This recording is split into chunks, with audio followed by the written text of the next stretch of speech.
Hello there and welcome to this video tutorial. I hope you all are doing well.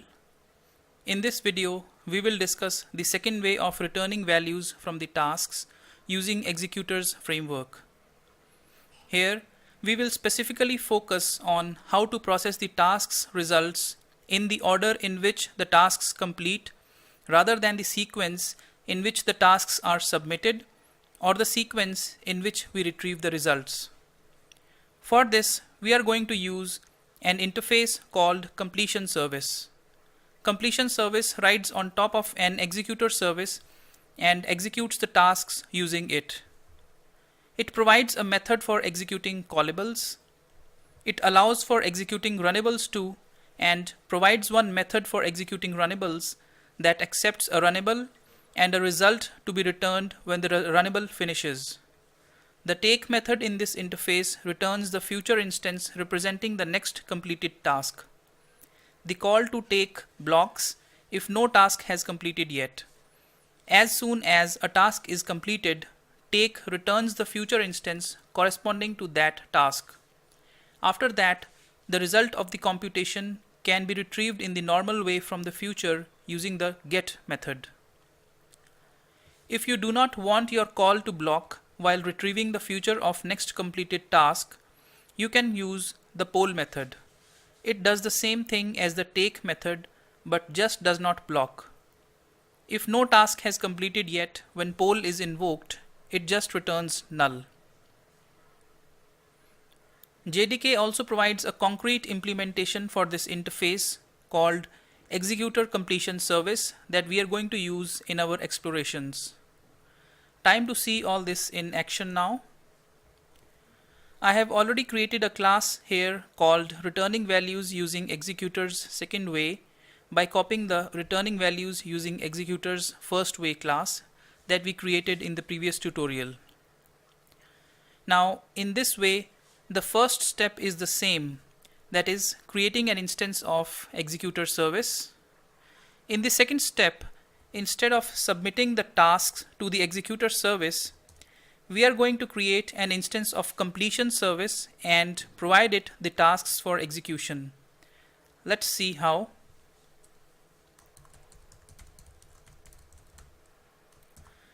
As we are expecting integer types for return values, let us provide the type parameter as integer.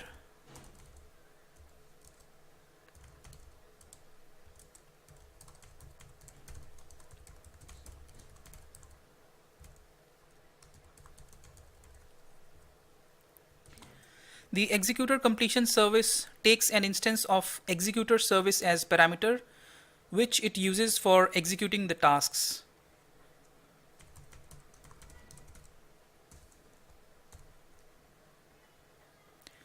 Let us submit the tasks for execution now.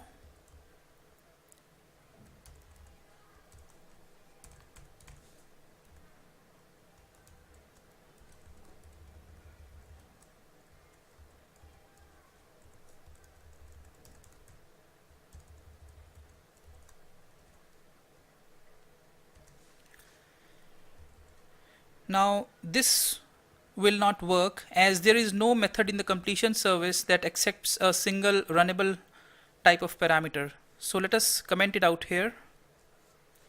We can still use the fifth task here.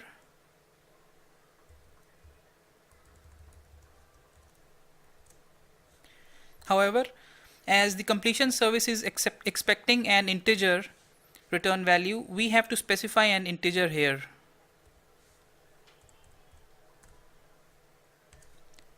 Now I am going to remove this try catch block here that we had used to retrieve the results in a specific sequence in the previous tutorial.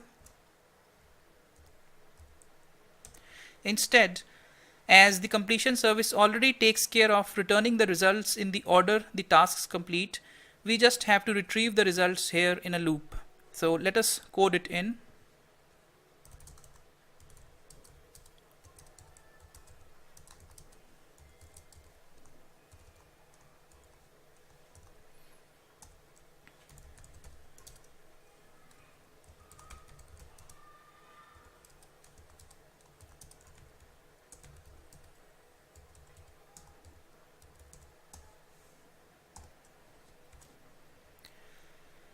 The take method here returns the future of the next completed task, and the get method of the future returns the actual result of task execution. Now, if there is no completed task available when take is invoked, then it blocks till the next task is completed. So it can be interrupted and throws an interrupted exception. The get method of the future can also throw an interrupted exception as well as an execution exception in case the computation throws an exception. So we need to encapsulate this statement in a try-catch block.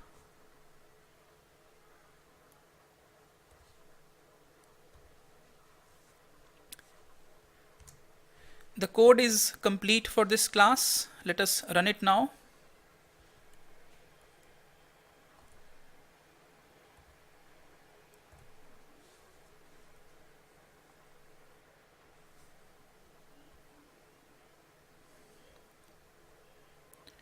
All the tasks have completed.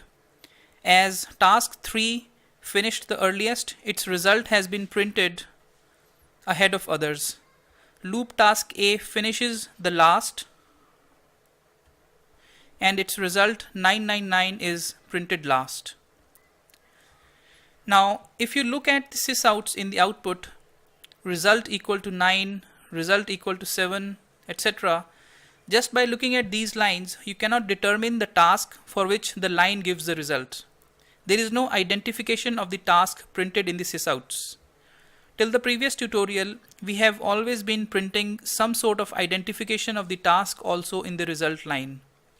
Here, however, when the completion service gives us the future instance of the next completed task, we are unable to determine to which task the returned future belongs to. The only way to identify the task here is to make the task itself return its identity along with the result. As the task has to return two things now, its identity as well as the result. So let us make the task return a bean with two instance members. So for this purpose, I am going to create a new class called task result.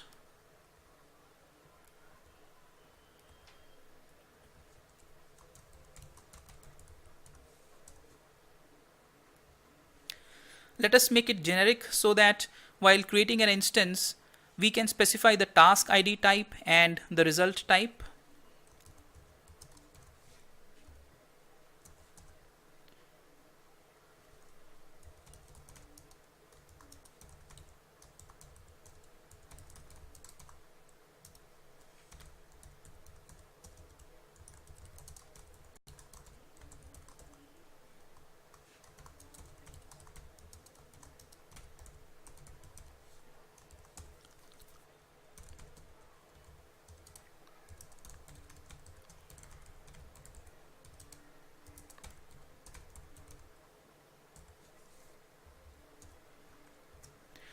Now let us generate the getters for the two members.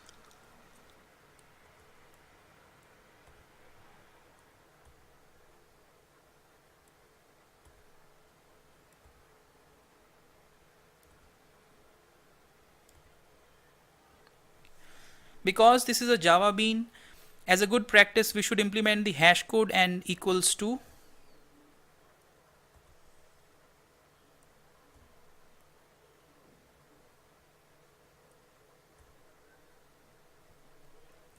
And lastly, let us override the toString method too, so that the beans can easily be printed out in sysouts.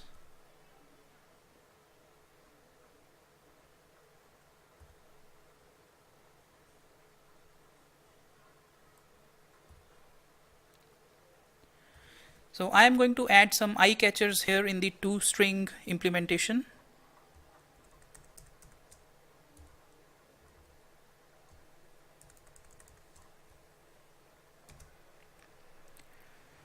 We now need a task that can work with task result.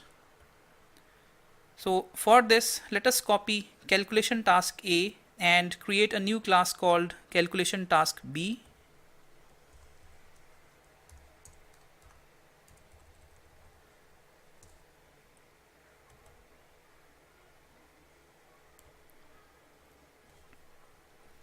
Let us update its identity first. And let us update the call method. It now returns a task result instead of an integer.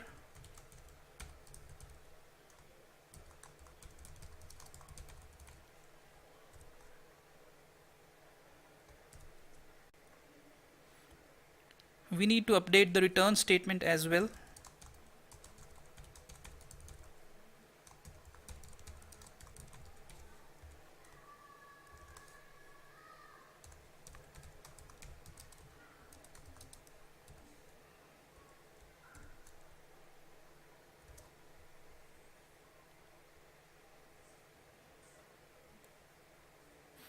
So we need to update the generic type of the calculation task B as well.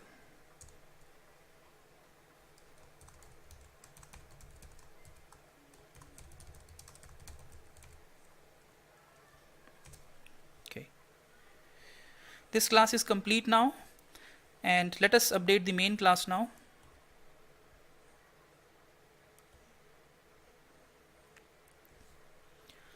First of all, let us replace all instances of calculation task A with calculation task B.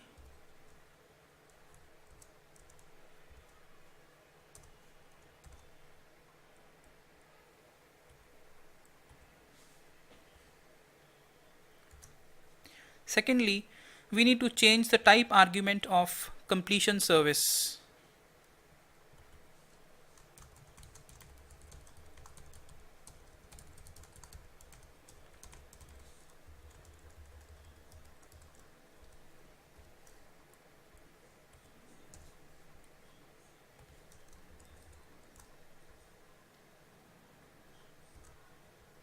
And thirdly, we need to change the result to be returned for the runnable task loop task A.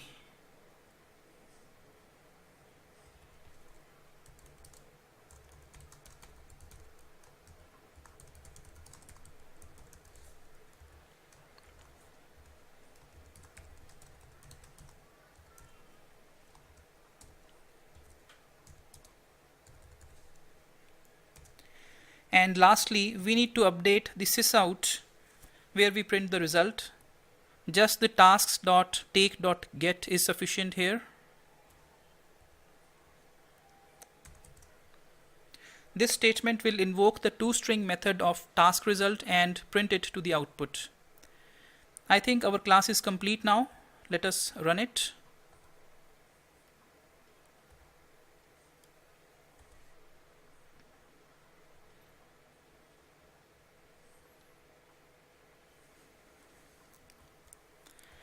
There, the output seems to be much better now. The result itself now tells us about the task ID as well as the result. If your application needs to know which task gave which result, you can easily retrieve that information from the task result bean by invoking its getters.